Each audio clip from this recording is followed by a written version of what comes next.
നിയമസഭ പാസാക്കിയ ബില്ലുകൾ പിടിച്ചുവെക്കുന്നതിൽ രാഷ്ട്രപതിക്കും സമയപരിധി നിശ്ചയിച്ച് സുപ്രീം കോടതി. രാഷ്ട്രപതിക്ക് വിടുന്ന ബില്ലുകളിൽ 3 മാസത്തിനുള്ളിൽ തീരുമാനമെടുക്കണം. ബില്ലുകൾ തടഞ്ഞുവെച്ച തമിഴ്നാട് ഗവർണർ RN രവിയുടെ തീരുമാനം റദ്ദാക്കിയ സുപ്രീം കോടതി ഉത്തരവിലാണ് ഇക്കാര്യം ഉള്ളത്. തമിഴ്നാട് സർക്കാർ ഗവർണർ RN രവിക്കെതിരെ നൽകിയ കേസിലെ വിധിയിലാണ് സുപ്രീം കോടതിയുടെ നിർണായക നിർദ്ദേശങ്ങൾ.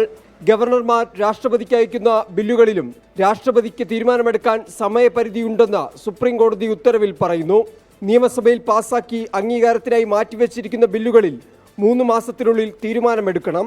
തീരുമാനമെടുക്കുന്നതിൽ കാലതാമസമുണ്ടായാൽ ഉചിതമായ കാരണം രേഖപ്പെടുത്തി ബന്ധപ്പെട്ട സംസ്ഥാനത്തിന് റിപ്പോർട്ട് നൽകണമെന്നും കോടതി.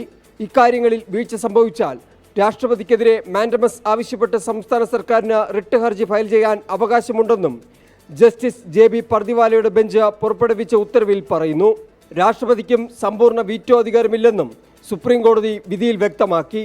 കേസിൽ ബില്ലുകൾ തടഞ്ഞുവെച്ച ഗവർണറുടെ നടപടിയെ നിയമവിരുദ്ധമെന്നായിരുന്നു സുപ്രീം കോടതി വിമർശിച്ചത്.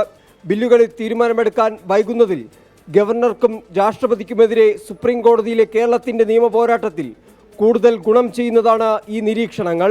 കേരളത്തിന്റെ ഹർജി അടുത്ത തവണ പരിഗണിക്കുമ്പോൾ ഉത്തരവിലെ ഈ പരാമർശങ്ങൾ ചൂണ്ടിക്കാട്ടാൻ സംസ്ഥാനം ശ്രമിച്ചേക്കും.